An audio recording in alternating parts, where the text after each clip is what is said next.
South, it's been a while. Yeah. It's good to be back. The economy hasn't stopped, but we did. Oh, And the economy doesn't stop when we stop. unfortunately, technology hasn't gotten there yet. But it's a beautiful day here in Chattanooga. It's great weather. We have the privilege to be outside amongst the people here. And I figure, why not talk to the people? These are uncertain times, but surely the people have all the answers. Guys, thank you guys so much for your time today. And South, we've found some folks not in Chattanooga living here, but visiting Chattanooga, and got to know your takes on the overall U.S. economy right now.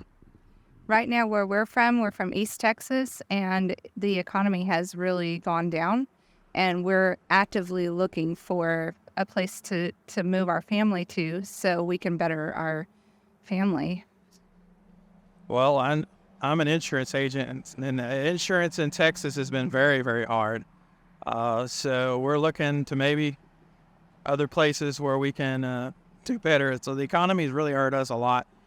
She's a professional photographer, so that's a luxury. She's a luxury photographer, so it's kind of, when people have less money, they tend to not spend as much. And with me, with the insurance business, the insurance companies are just going through the roof with rates, and Texas is taking a big hit. So we're just kind of here. We love this town. It's really cool. We love Tennessee. We keep being drawn to Tennessee. Every time we come, we don't know where in Tennessee, but we do like Chattanooga. We do like Nashville. We just like Tennessee. We like the mountains. Yeah. She likes the water. So we got mountains and water here. So yeah. It's definitely a beautiful place here, and definitely interested in your guys' takes. So one of the big things a lot of consumers are concerned about is, of course, the housing market. Yeah. And that goes in terms of mortgages and even rents as well. So one of the big things, of course, we saw housing starts. Most recent update showed there was an increase, but that's likely due to the backlog of homes that have not yet to be built. But we also have low existing home inventory. Can you guys talk to your experience right now looking for a home, or just kind of looking and taking in different areas that you might move to? We have looked at a few rentals around here. Because we both own our own businesses, it's very hard to have a traditional loan to purchase a home. And so we're excited that this area has, they're building new homes for people that can rent. Yep. So that we don't have where we're currently at. I'm very excited about that. There's some beautiful homes here. There's not a lot to choose from. So, yeah. Anything for you? Yeah, same. Same thing. And so when we're looking at overall conditions for the consumer confidence are not doing the highest right now.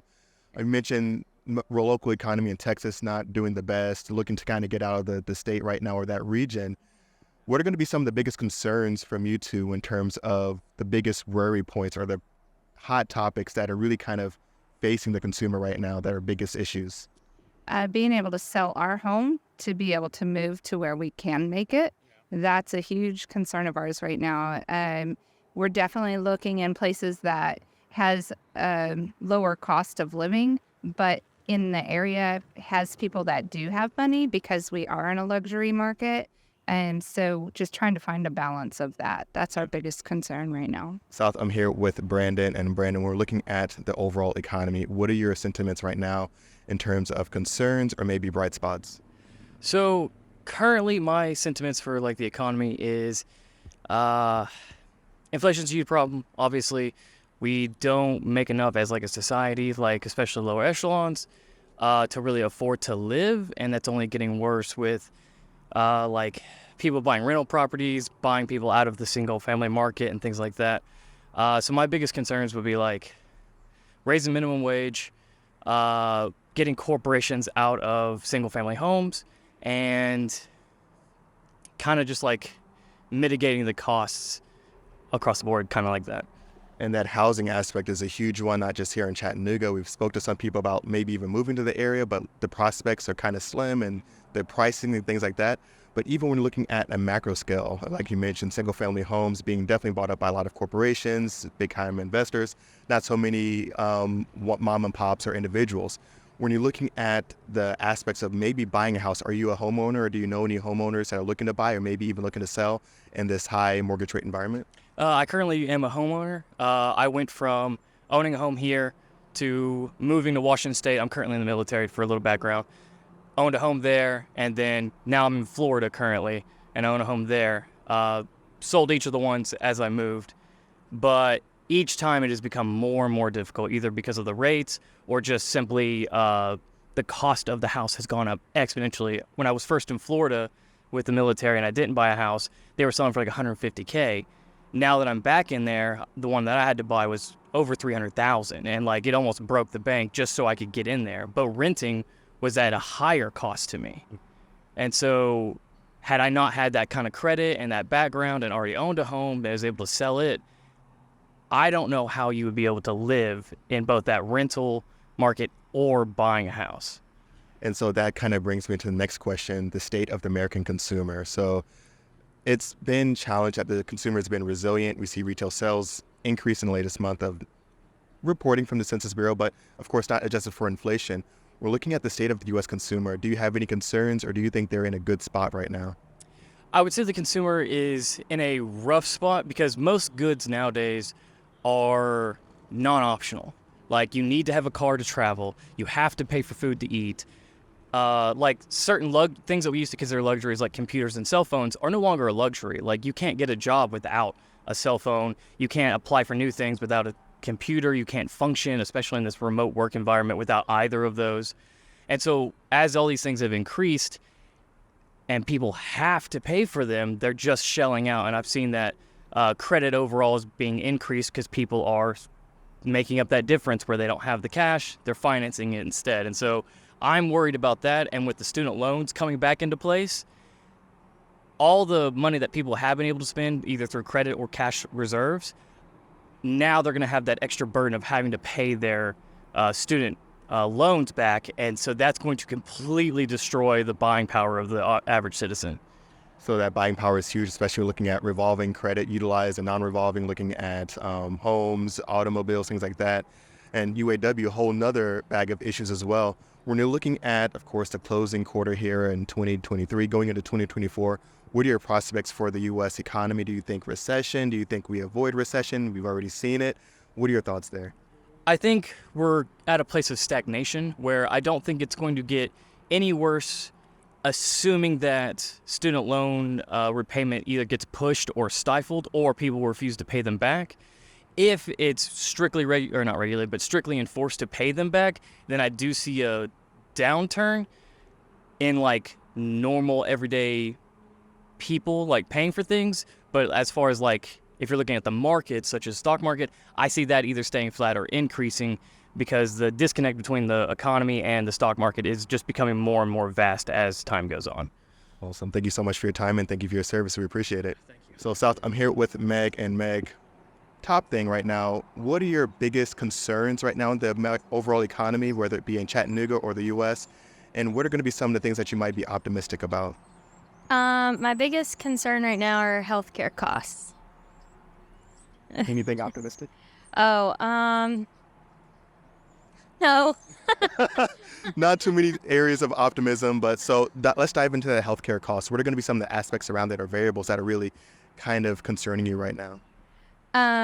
Just like simple medical procedures and pharmaceutical costs. And that's one that I've been surprised because it's not the first time we've heard it today, and something that I know I've been thinking about inflation. I've been thinking about, of course, geopolitical things about, strikes, things like that. But healthcare costs definitely is starting to pop up a little bit more. Do you think this is going to be something that's a national issue or something that's affecting different regions of the country?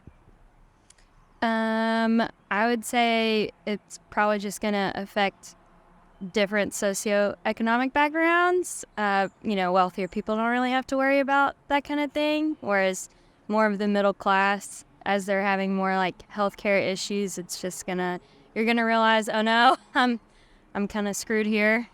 And I think that's a great point. We're looking at different classes. It's going to have different problems. So when you're looking at those lower earning incomers, Do you think that they're also being impacted by other aspects of this current economy, looking at inflation, maybe savings rate, credit card utilization, things like that? Oh, I'm not sure. Okay, so good. I But don't know what to make of inflation right now. I don't have a lot of time to think about it just because I'm like treading water trying to keep up with everything. So, yeah, I think we're all just doing the best we can.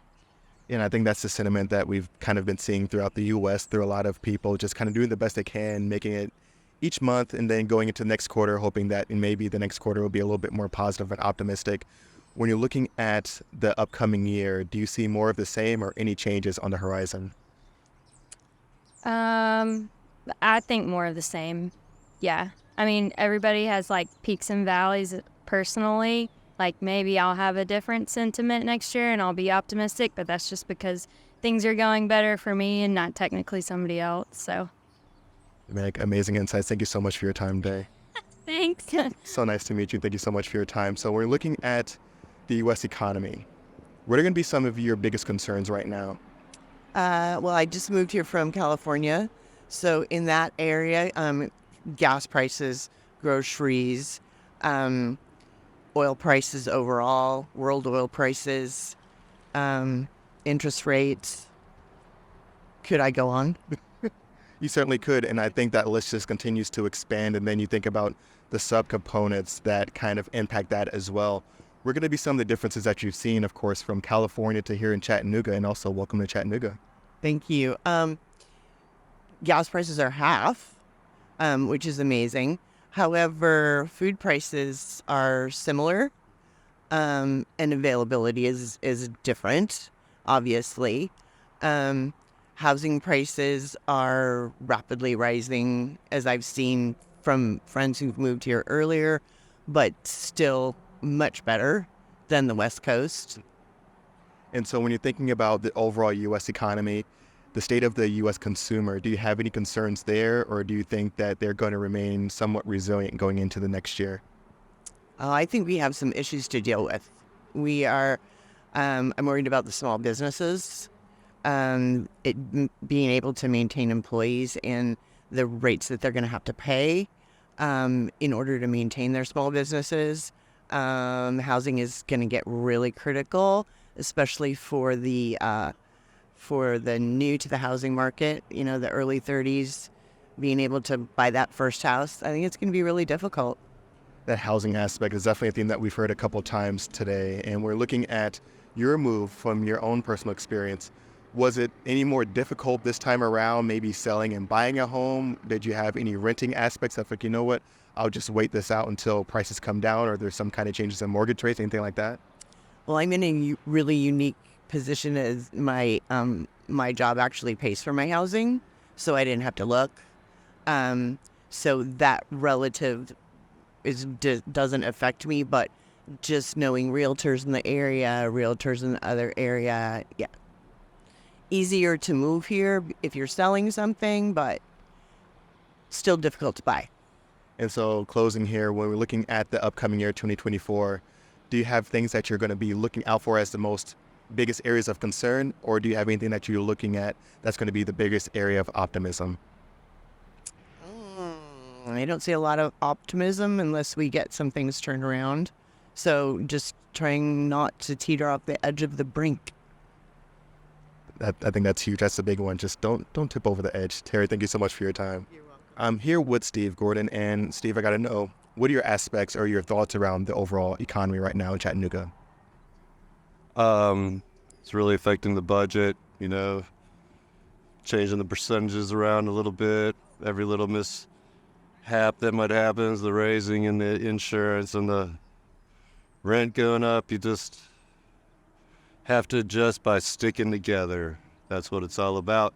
Anyone who sticks together is going to have it good, and you can see it in the people who are sticking together, how they're really thriving in this situation, and that's what it's all about.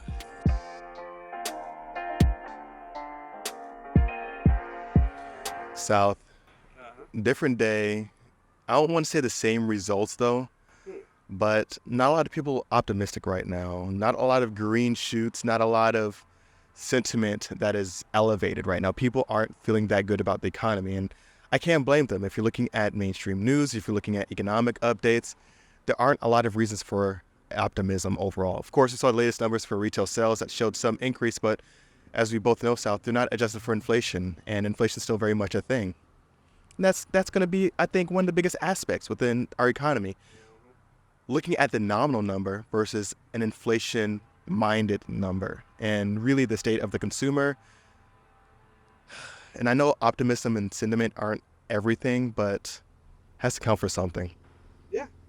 Guess you're right. That's very, very nice of you to be optimistic today, Anthony. I'm more of a neutral right now. Yeah, more of a neutral. But yes, I mean, that's going to do for this episode. Thank you all so much for tuning in. Also, heard about some people moving to Chattanooga. It's because Chattanooga's an amazing place, and F3 is right around the corner. So if you haven't already bought your tickets to F3, you're in luck. I have a promo code for you. South, you know what the code is? No, I don't seem to remember. All right, so this is what you're going to do. Okay, all right. You're going to go to live.freightwaves.com. Okay. You're going to go to F3, buy your tickets, and then you're going to have a little area to put a promo code in. Yeah, You're going to type in FOTRY. Yeah, what the good? What? I quit! FOTRY, South. Save some money.